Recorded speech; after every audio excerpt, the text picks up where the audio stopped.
In nature, most things come in twos. For example, we have two hands, two legs, two eyes, two ears, and so on. The sky has two sides. One is the day and the other is the night. It takes two beings to create a new life. Our brain has two sides or hemispheres, the left brain and the right brain. Both may appear similar anatomically, but they serve very different functions. Why should the mind and the inner psychology be any different? What are the two aspects of our inner being? We are familiar with one side of our inner being. That side is the one that interacts with the world through the mind. That facet of our being is intimately connected with the mind and the sensory organs. We associate being in the world and involved with its activities as being part of civilized life. That activity, although happens externally through the movement of the body, arms, and the lips when we speak, is registered in the mind as an experience. We modify that experience based on individual desire, tastes, motivations, and all that is reflected back into the world through our words and actions. This cycle keeps repeating itself over and over and over again. We are accustomed to interacting with the mind, and rarely do we ever question or seek the other facet of our being, which is that of a watcher. This inner watcher is independent of the mind.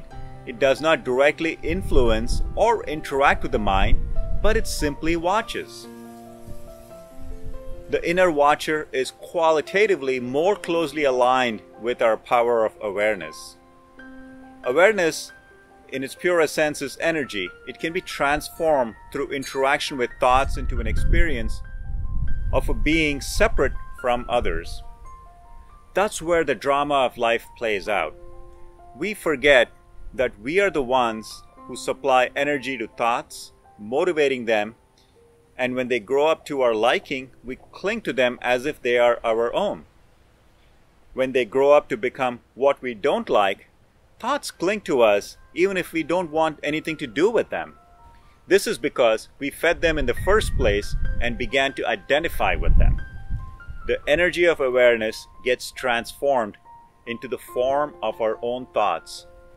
Just as the food we eat, the water we drink, and the sunshine we take in gets transformed into this body we call as my body, the energy of awareness, when constantly fed into the mind, transforms into the innumerable bodies we call our thoughts. It's worth remembering that we give power to our thoughts by lending them our power of awareness. This remembrance is a great step forward towards inner freedom.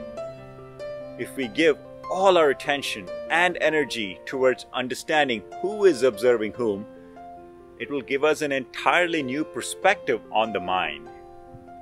A part of us is constantly watching, and another part is intermittently interacting with the world around. This example may explain this concept a little bit further. Let's say we take our children to the playground, we walk with them to the playground, we may cross the road carefully, holding their hands, and so on. Once we reach the playground, we let them run free. Within the confines of the playground, they're free to go anywhere. They may like to jump, run, walk, crawl, or just simply play with other children. All the while, we are watching them from the sidelines. When the time is up, we retrace our steps, crossing the streets, holding their hands, and taking great care to get them home safely. Similarly, the inner watcher is like that parent who takes his or her child to the playground. The child that runs around may be compared to the aspect of our being that interacts with the world around. We think we are free when we have external freedom of movement. We also assume that the mind is a place of great freedom. But like the playground that has a finite boundary which children playing there cannot cross, we cannot easily leave the playground of the mind as long as the interactive part of our being is deeply involved with the mind and thought activity. The interactive part of our being and the inner watcher aspect are like our two arms. Anatomically, our arms may appear similar, but the dexterity of one is different from the dexterity of the other. The dominant hand, in most people it happens to be the right hand, can do more than the left hand. For example, when we write something on a piece of paper, the dominant hand does the writing, while the other hand, the non-dominant one, simply rests on the table.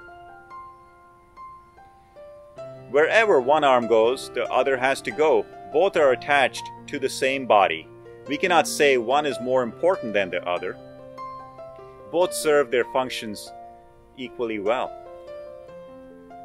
The two arms grow at the same pace with respect to each other. Just because one is the dominant one, it does not grow at the expense of the other. In other words, they're symmetrical and they add balance to the body. In the case of the interactive and the inner watcher aspects of our being, there is rarely a balance. The growth of the interactive part far outpaces that of the inner watcher. Both are attached to the one body of our awareness. Since we are mostly concerned with interacting with the world, the interactive side of our inner being, for all practical purposes, may be considered as the dominant arm, and the inner watcher, the non-dominant arm. Just as two arms go wherever the body to which they're attached to goes, the inner watcher cannot be separated from the transactional aspect of our existence. They both share the power of awareness, which is ours. But the body of our awareness has tilted more towards interacting with the world and less towards the inner watcher aspect. In this respect, we are highly imbalanced. In any transaction, there is a giver and a taker. We give up our power of awareness in order to take in experiences from the world.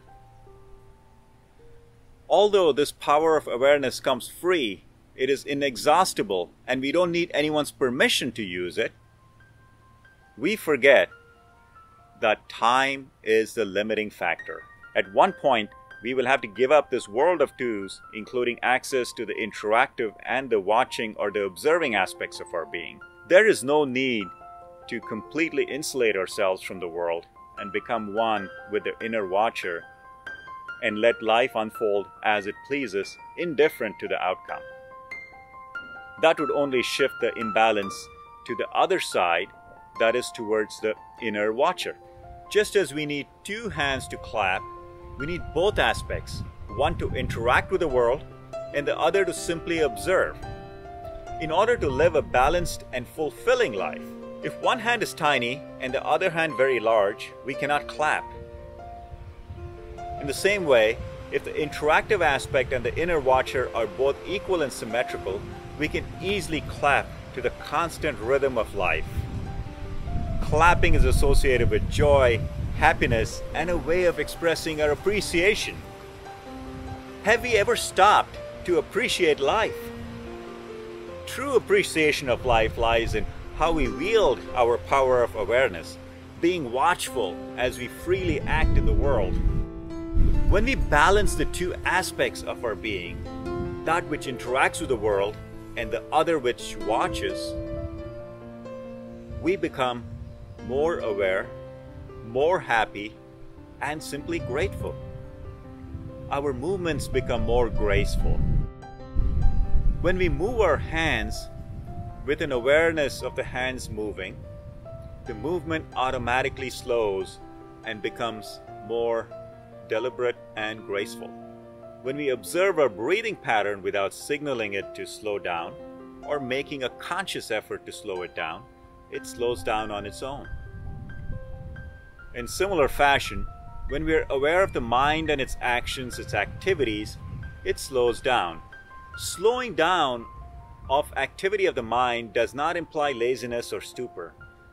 When there is awareness and the mind slows, it is a very active phenomenon. We come alive in every moment. We become ready to act at any instant, but also have the power of restraint that comes with cultivating inner awareness. When the moment unfolds with this watchfulness, we become one with it, and there is no need to use the interactive arm of our being to think our way into this moment.